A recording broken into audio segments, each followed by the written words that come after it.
po mga idol, gumawa na naman po tayong bagong aparato. Yan, mataas po ngayon yan. Siguro po ang sukat po nito ay metroin po natin mga idol.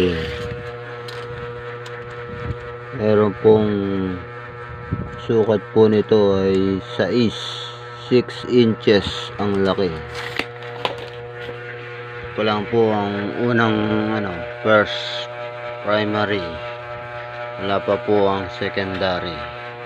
Simple lang po ang paggawa niya. Panoorin nyo lang po ang video hanggang sa matapos. Ito na po yung finish mga idol. Ito po yung finish mga idol. At ginamit ko pong magnetic dito ay number 18. Ito po, maganda pong magnetic yan, pinong alambring number 18. Push yun. Double magnet po yan. Yan po ay 3x3 lang po.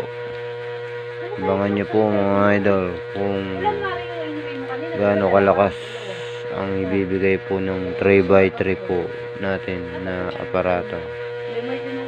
Yan. Taas.